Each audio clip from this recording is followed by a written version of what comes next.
Welcome to the Ellevate podcast, conversations with women changing the face of business.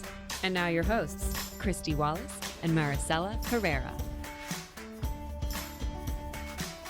Hello and welcome to the Ellevate podcast. This is your host, Kristy Wallace, with my co-host, Maricella Herrera. Maricella, today is a very special day.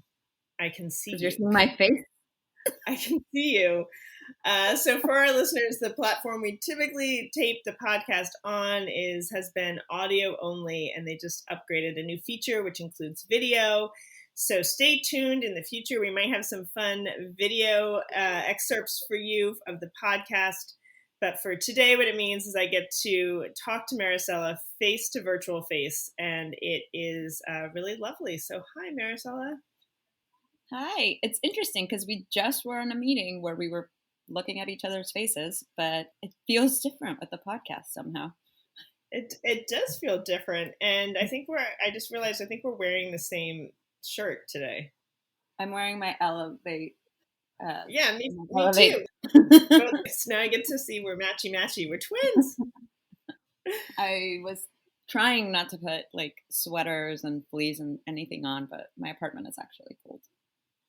Yes, it is nice outside on the East Coast. And Maricella, our guest today, everyone stay tuned through the end as we do our lightning round, because one of the things she shared is that she is currently training for her first half marathon and talked about her accountability group that's training alongside of her. And I know, Maricella, you are doing the same. Yeah, I need an accountability. Well, I do have an accountability group, but I should get connected here. Yes, I am training. I'm dreading this weekend because I have to do my long run, and it's going to be raining, and I have to do it anyway. So, yeah. Well, do it. You can do it. I have faith in you, Maricella, that you're going to accomplish this. You've been really dedicated throughout this whole process, and I'll be cheering you on. Jennifer actually has a Peloton treadmill at home at her office to keep her motivated and hold her accountable. So I don't know. That's not always possible in New York City apartments, but something to dream about. I wouldn't be able to fit one, but I also don't like treadmills. I really hate treadmills. And Central Park is my training ground, and it's right around here. So yeah. Yes, we have the beauty of that. My guest today, Jennifer Bisceglie, is the Chief Executive Officer of Interos. She founded this company a number of years ago as a woman in a even less diverse tech industry. Made some progress, but much, much more to do. And she really focuses a lot on cybersecurity, AI, supply chain, so much of what we've thought about and have been directly influenced by over the past year, as we look at, no one can get toilet paper, or there's food going to waste, or, hacking of government agencies and companies. All of this has been in the news and central to many of our lives. And Jennifer is quite the visionary who, saw this as an opportunity that we needed to address many years ago, and has been making great strides in the industry to ensure that we are aware and that we're protected and that we're continuing to do better and to grow. I love that. It's a fascinating industry, and it's a fascinating type of work that is so, so, so important. So I'm very much looking forward to your conversation with us.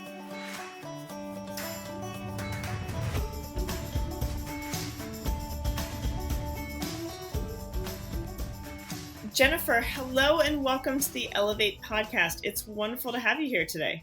Thanks, Kristy. It's great to be here. I'd love it if you could start the conversation sharing with our listeners a little bit more about your story, who you are, and how you got to where you are today.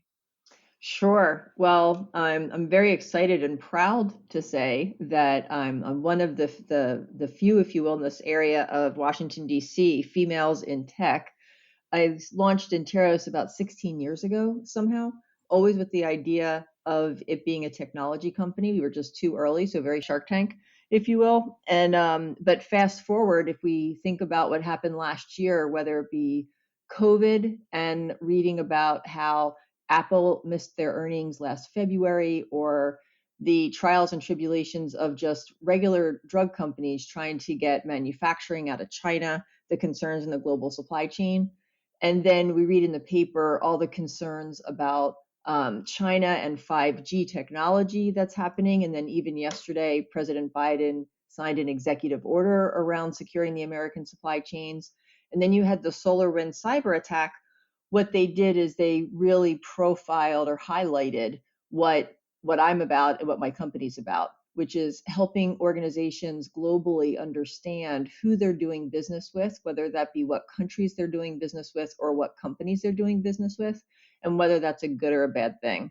And as odd as it might sound, Kristy, it's been a passion of mine. I've been in the same industry for well over 20 years and really watched when the United States became part of the global economy back in the 90s. And we started offshoring manufacturing, as did every other country. And there were just major gaps in visibility. And so when you ask me who I am and what we do, I've been about that for 20 years, just really helping organizations and global brands understand who they're doing business with and whether that's a good or a bad thing. And last year was a kind of an incredible year on so many levels for all of us, but it educated my market that they really needed to be concerned about this problem.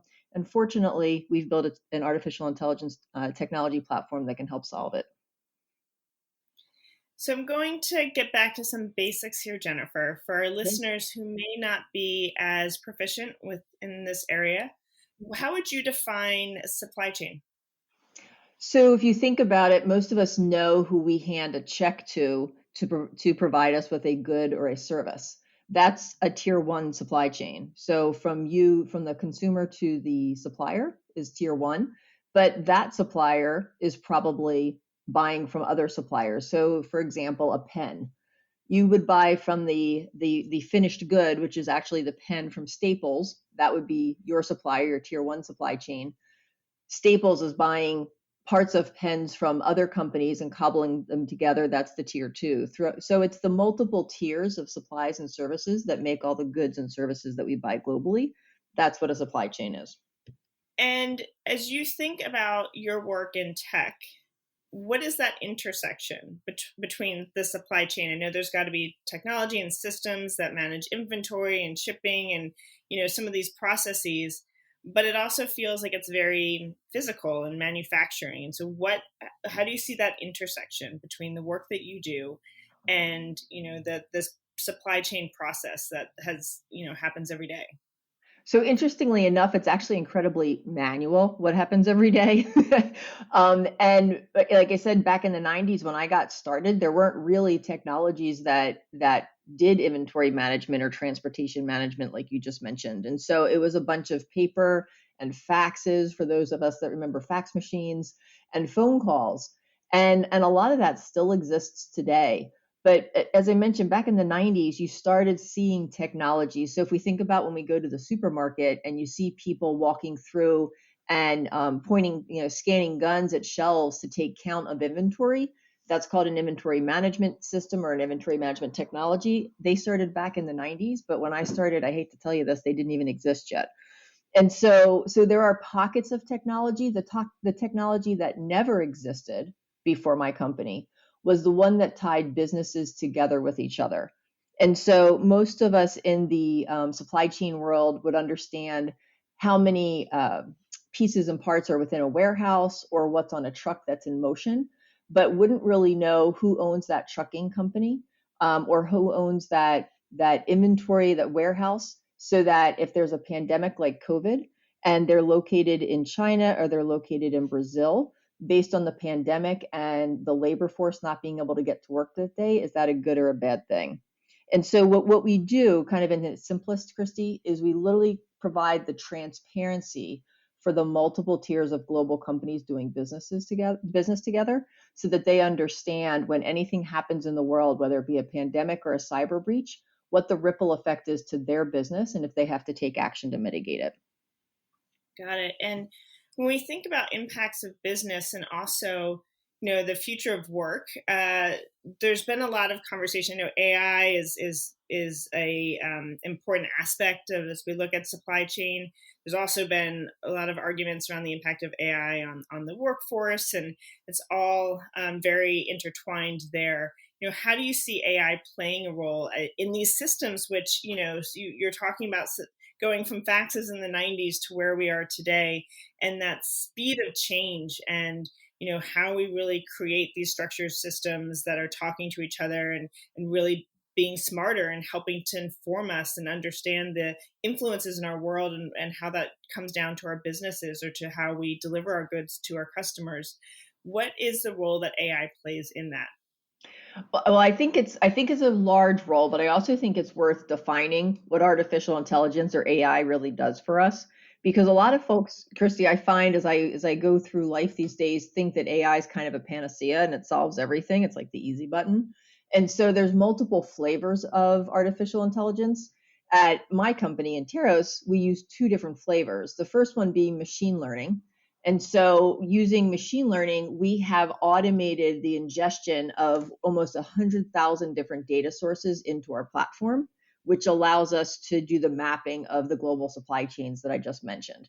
And so that's one piece of artificial intelligence. And to your point, and I think I heard it last week, somebody talked about, things are happening. The pace of change in the world is actually at the pace of technology. It's not at the pace of people anymore. And so leveraging artificial intelligence for machine learning for us has allowed us to ingest a large amount of data very, very quickly and make sense of it. And so what we've actually done with artificial intelligence is we're building, and we'll never be finished with it, but we're building the world's largest business relationship graph so that we can understand who's doing business with who at any point of time, and if that's a good or a bad thing. The second piece of artificial intelligence that we're moving into is data science, which is a lot of what most of us hear about. And for us, we're using data science to almost gamify out these supply chains. So think about Apple. They're sourcing a lot of, let's just talk about the phones from Southeast Asia, mostly China. And having said that, it has to go through multiple countries in effort to get to the end user. And then there's a pandemic, or there's an earthquake, or a company that as a strategic supplier or business partner to them gets bought by somebody else, and Apple suddenly cannot use them anymore as a supplier. Our platform, by using data science, will actually allow you to simulate an activity or an event like that happening in your supply chain. So make that change, look at the ripple effect so that our customers can actually make changes to their business operations going forward without actually having to have any sort of disruption. So we're allowing customers to preempt, not predict, but preempt disruption by using artificial intelligence and data science. I will be honest though, Kristy, I think again, innovation and technology is happening so very, very quickly. My industry, being global supply chain, is actually still very, very manual. Most of your Fortune 500 companies globally still track a lot of what they do around the world in Excel spreadsheets, believe it or not. And so when COVID hit, a lot of companies were ground to a halt because they had no technology in place in effort to allow them to make better informed decisions and find alternatives quicker, because they were still doing it with phone calls and with Excel spreadsheets. And they're realizing that is just no good anymore. They have to make a change. Well, and you mentioned in the opening, much of what's happened in the past year, and there's a few different things that I want to talk about. I mean, one was what we saw specifically earlier on in the pandemic, where supply chains were breaking down. Yep. You couldn't get the toilet paper, or there was all this food going to waste that, was being directed to maybe hospital or, schools or bigger systems. And so it's, that agile nature of that you're talking about, the kind of expanding, contracting, knowing where to redirect things or how to, better navigate these situations. The spotlight was on that during that time. What are your takeaways from that, and your thoughts on where we go from there, given the importance of the work that you do? Yeah, so I think an interesting conversation recently, there's two pieces of that. One is, I always get asked, do we think we learned this time? And again, I think that COVID and the coronavirus and the ripple effect that it's had since last year, it's really personal, right, Kristy? I mean, to your point, it doesn't just affect our businesses, but it's affecting us in our homes. It's affecting elderly care, child care. We've all really felt this, and it's been very personal. And so my belief, and I truly believe I'm seeing this play out, was that the global companies that were going to be successful in 2021, as we came out of 2020, were the ones that could look at their shareholders, their customers, their board, and they could say, you can trust me. You can trust me that I am ensuring that what happened to us in 2020, as far as the slowdown from getting toilet paper and paper towels on the shelves, will not happen again in 21, because I'm investing in technology to protect my supply chain. And I truly believe that. And so I think that we've seen a cultural, societal, and leadership shift in how we look at doing business. Historically, as I mentioned, I've been in the same industry for 20 some years. My topic and my industry has never been on the CEO and the board's desk like it is right now. And so, if you were to ask me, do I think it's changed and do I think we've learned? I do. I think this is one of those examples that it can't be put back into a box, because now we've seen the harm that it can cause, not just, the pictures that we all see on the store shelves, but, it's a very personal situation. And so I think this is a longer term situation as far as learning. The other thing that I think is that all of us have realized that we are all connected. So my company's hypothesis, if you will, is that we are all one large global economy. Every business is doing business with each other somehow in the world, whether you're a tier one, so you literally hand those folks a contract and a check, or you're 15 tiers away in proximity and you're just connected because of everybody else in your ecosystem. And when I say that, in addition to having your own leadership understand that this is a problem or an opportunity, depending on how you look at it, of needing the transparency in your supply chain ecosystem, but we all realize we're somebody else's tier one or somebody else's third party, which means not only do we get to make the rules for our suppliers, but our suppliers and customers are making the rules for us. And so it's actually an interesting inflection point in that it's kind of like all boats are rising at the same pace and at the same time in like a learning curve, if you will. So it's a pretty unique situation. You also talked a little bit about, President Biden and some of the executive orders he passed. It's something we're seeing more and more of, is just this intersection between politics, policy, business. I know, trade and how, supply chains, particularly those that are global, are, what are the rules around that and how are things navigated and managed, have been front and center in the past, year plus. And so as a business leader who's also in a space where you're seeing policy and a global conversation that's impacting your industry, what role do you see yourself playing in having that voice and advocating on behalf of your purpose and the work that you do? Yeah, I think it's a great question. And I'll be honest with you, we did our own company corporate planning in middle of December, which was probably late for anybody else listening on this call, but we did it.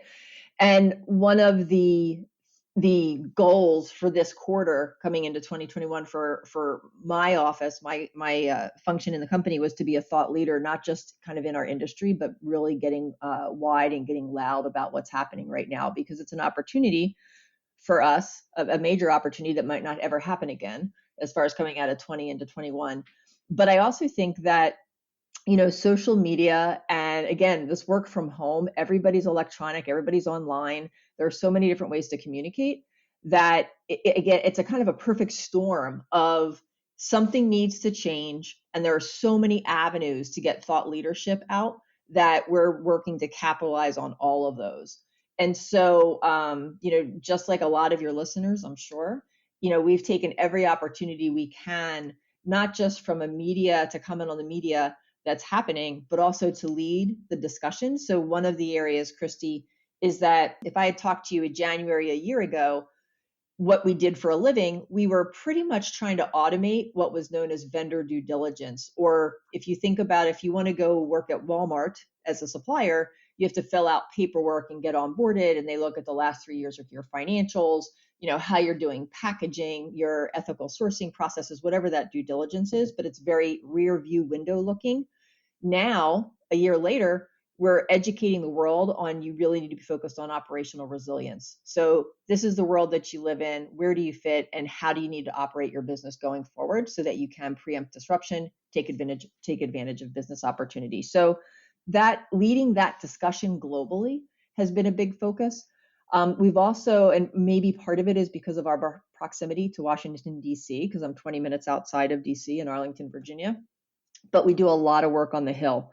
So my company actually has engaged a government affairs team, and they make sure that any policy coming out, the executive order that was published yesterday by President Biden, any of the committees or caucuses that are going on, we're very vocal. We've been in this industry long enough that we've earned the right to have not just a place at the table, but a voice in the discussion, and we're taking full advantage of it. So I apologize because this is a gendered question that I'm slightly embarrassed to ask, but also I think one that in the back of many of our minds is something we think about, which is finding your voice. You said I know you've always had an important voice in this conversation, but now given to your point, this time we're in and the importance of speaking up and speaking louder and having a more prominent voice in these conversations.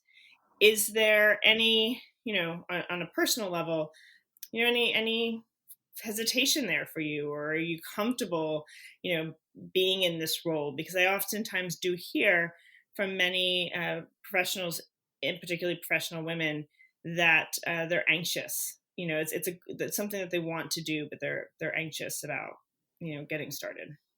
Yeah, no, I think there's nothing to be embarrassed about, right? I think it's a very good question. I think it's a question we should talk more about. Interestingly enough, my company's 16 years old. We were, for all intents and purposes, on the outside, it might look like a lifestyle business because we were small, kind of bumping along. We were profitable, doing great.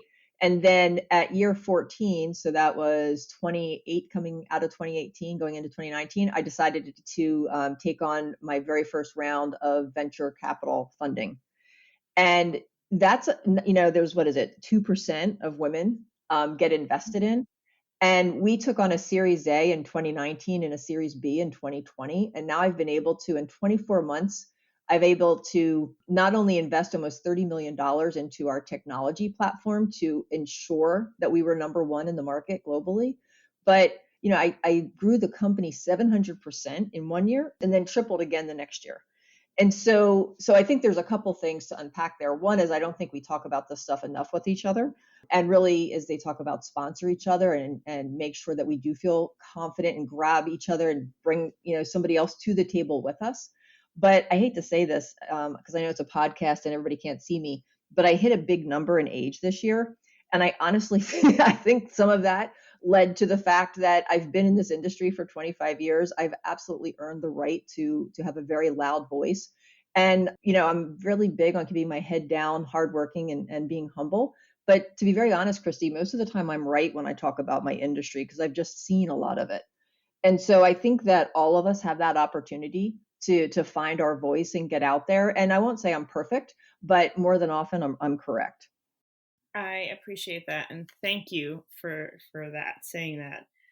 You started this company many moons ago, before, like you're saying, you're coming into this time, and not that it wasn't always important and things have been progressing, but like, wow, it's front and center headlines right now, the work that you're doing and the importance of it. That's a lot of vision.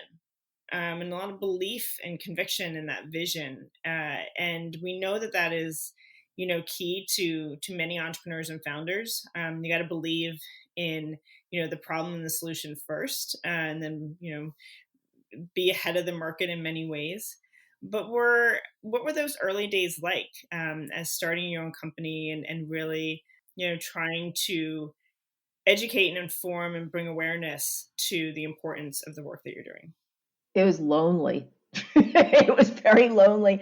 I remember within the first few years, not even 5 years into it, having a drink with a rather large a person from a rather large consulting company that we were partnered with. And I probably had maybe 10 people that I had hired in my company. So we were really small. And having a drink with somebody, and they're like, really? You're going to put your entire company and your entire career in this supply chain risk market? Because it wasn't there yet. And I said, yes. And I think that I look back at it now and I literally laugh because, kind of look at us now, right? I mean, it took probably the first 12 years of just nonstop talking about this, talking about it with customers. We built our first technology out of cash flow. So before I got outside funding, we took a chance and built our first technology in 2014. It was the best thing I could have done because we as humans love visuals. And so we built a visual front end that depicted what we had been talking about. We showed our customers what their extended supply chain looked like. So think about like a spider web. And we showed them, this was them in the middle. This was who they were handing checks to. And here were the bad things behind the people they were handing checks to. And it was just an aha moment. And so that created an incredible momentum. But the first, honestly, 10 to 12 years were just lonely. And at the same time, I think the important part of it was, and we all have different paths, and I won't say mine was right, Kristy, but it was very, very focused. We never took on work ever that took us anywhere outside of this, what I had defined as the supply chain risk management market, to the point where we started, our biggest customers were in the US federal government. And if you look at RFPs today, often most of them have, I don't know if that makes sense, often most of them, but most of them have requirements that talk to that technology that we built in 2014. So we educated the market on how to solve the problem because we were so focused.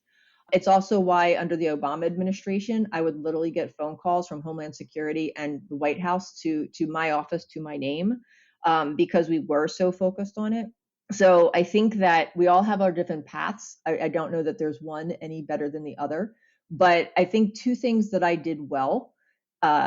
One is I never lost focus. I knew exactly what the gap was. And to be very honest with you, what played out last year in 2020 between COVID and SolarWinds and the trade wars and what's happening now with this new administration, it was all the same challenges and opportunities that I was talking about 16 years ago. So I never lost focus on that.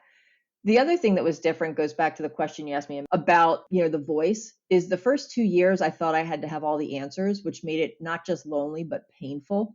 And I absolutely remember 2 years into it, or my third year, I guess, actually admitting I needed help and asking for help. And we took off after that, just starting from a services side before we started moving towards technology. So being comfortable enough to realize that I didn't have to know and there was no way I could know all the answers because I was just starting out was pivotal. But just being that much of a believer, that worked for us. And like I said, now, we grew more than 110% from an employee standpoint last year. We're going to more than double again this year from a people standpoint, and again, well on our way to tripling again this year from a revenue standpoint. So it worked for us. Again, it's a different path than others, but the first few years were really, really lonely. Yeah, it's lonely at the top. Don't talk about that enough. And yeah, it's lonely starting companies, and that's, to be honest, that's so central to why I work at Ellevate every day and believe so much in it, is that power of feeling connected and getting that support. And we need that. I don't think we recognize how much, we need to be able to tap into the support of others. And I know, Jennifer, that's also something that you're incredibly passionate about. You have done a lot of work around equity and equality within tech, and seeing, you mentioned, being a female founder and raising money, and clearly you don't want to be the last, and want to support other women in achieving those milestones as well. Why is that so important to you, and what's some of the work that you've been doing there? Well, it's important because it's just silly that we don't have more equality. I mean, we're leaving money on the table by not having equality, just as a global economy. And I think that that's just crazy. Years and years ago, there was a book written called Half the Sky that you or your listeners might remember. I gave away 75 copies of it because it just moved me so much, reading about women that were just galvanizing wherever they were and the focus that they had in effort to make the world a better place. And I think we all have a role in that. And so, I'm fortunate and I have the ability to do it, partially because as you brought up before, I do have a louder voice. We are well established as a company now. And, I will tell you, when I moved from Atlanta, Georgia to Washington, D.C. back in 2004, right before I started this company, I knew I was going to go off on my own. But I also knew I needed a network, which is the other thing you mentioned. And I think is just so important, is to surround yourself with people that make sure that you don't get lonely, because it does get very quiet at night. So I remember calling an organization that I just Googled and found an organization called Women Impacting Public Policy that was all about advocating on the Hill, on the federal side, on behalf of women-owned small business. And I called them and said, I don't know what this means. I can't use advocacy in a sentence, but if you give me a mentor, I'm happy to join and happy to get involved, because I just wanted to be part of something bigger than me. And they gave me 12 mentors, and most of them are still friends today, all these years later. So I think that what you're doing at Ellevate is very, very important. I think asking and having the candid conversations, not just the nice conversations. It's not just, what does HR need to do in my company and marketing, but it really is, how do you get through the low times, and how do you get through the high times as well? Because, neither one is ever as extreme as you think it is. But I do think that finding ways to give back, I never wanted to wait until I was done to give back. And so, I started giving back a lot in my 20s, even more in my 30s, and, just never stopped. That piece of advice, I'm going to reiterate it. Don't wait until you're done to give back. And we can all play a role every single day in that, and just being intentional about that. So Jennifer, I want to end this conversation, which has been just something I've truly enjoyed, and I've learned a great deal, and I'm incredibly inspired. But to go a little bit deeper on you, I have a lightning round of questions. I'm going to ask you some things and would love for you to answer in a word or a few words. Are you an introvert or an extrovert? Oh, introvert.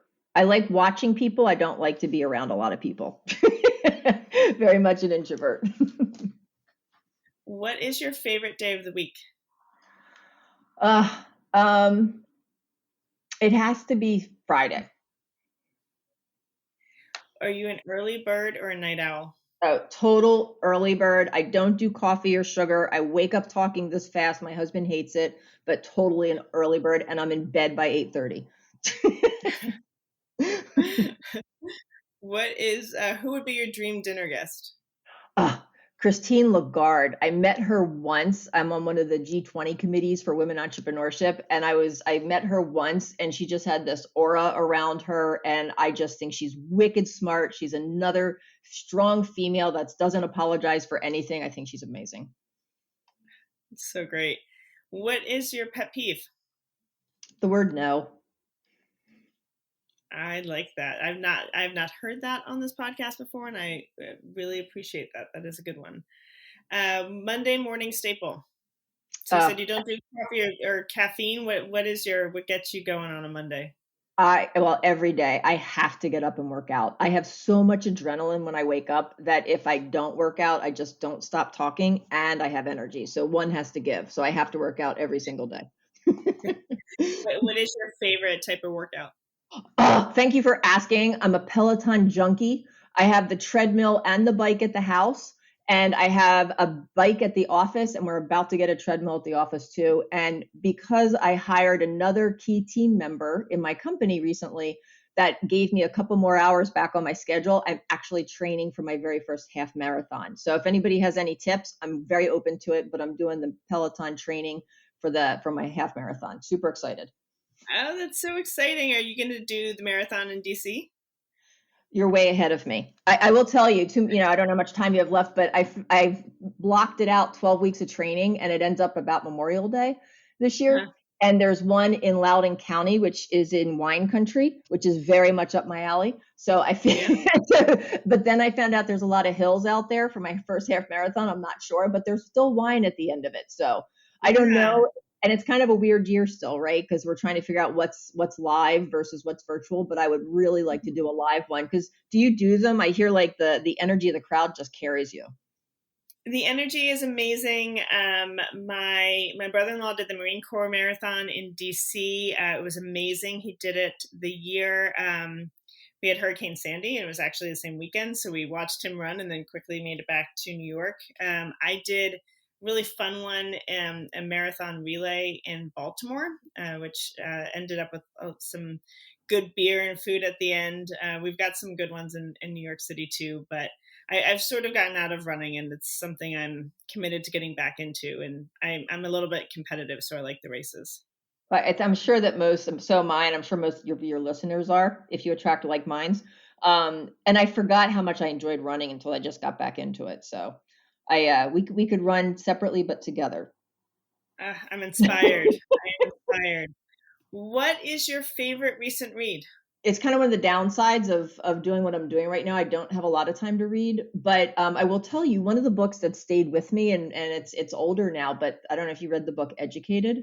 But I don't like being around a lot of people, but if I ever walk past somebody at the beach that's reading it, I just stop and talk to them because I think it was just so profound, and to realize that the woman went through this not that long ago, It just really stayed with me. Have you read it? I have read it, and I agree. It's an excellent book. Yeah, it's it's haunting because you just, again, I'm right outside of DC. So although a lot of things are here that are not nice, like we have a big homeless problem and a lot of other things, it's just really so odd to realize that people grow up this way, and it was within the last 5 or so 10 years, right? So it's just odd. Yeah. And Jennifer, is there a final thought you want to leave with our listeners today? Well, one, thank you. This was great. So excited. I feel like I connected, which is great because this work from home, it's really hard to connect to people. I do want to talk, kind of go back to one of the questions you asked me earlier. We took on funding. It literally not only changed my business, but changed my life for the better. And it helped me realize a dream and a vision that started 20 some years ago. And like I said, I never got focused, but I could not have done it without finding good investors and finding good partners to learn from. And so I think that 2 things, I guess, if I could, I know you asked me for one, but one, if anybody is thinking about taking an investment, please do. I'm happy to help. And the second thing is, if anybody else has taken on investments, get loud about it like I am, because we as women do not talk to each other about financials like this. And I think it's holding us back from an economic standpoint globally. Retweet that. I agree. So true. Talk about it, be loud, and let's celebrate each other's successes. Jennifer, I am certainly in your corner cheering you on. Thank you so much for being on the podcast today. It has been wonderful getting to know you better. Thank you. Thanks so much for listening to Ellevate. If you like what you hear, help a girl out. Subscribe to the Ellevate podcast on iTunes, give us 5 stars, and share your review. Also, don't forget to follow us on Twitter at EllevateNTWK, that's Ellevate Network, and become a member. You can learn all about membership and all the great things that Ellevate Network is doing at our website, www.ellevatenetwork.com. That's ELLEVATE network.com. And special thanks to our producer, Catherine Heller. She rocks. And to our voiceover artist, Rachel Griesinger. Thanks so much, and join us next week. 92% of households that start the year with Peloton are still active a year later. 92% because of a bike? Not just bikes. We also make treadmills and rowers. Oh, let me guess, for elite athletes only, right? Nope. It doesn't matter if you're an avid exerciser or new to working out. Peloton can help you achieve your fitness goals. 92% stick with it. So can you. Try Peloton bikes, tread, or row risk-free with a 30-day home trial. New members only. Not available in remote locations. See additional terms at onepeloton.com/home-trial.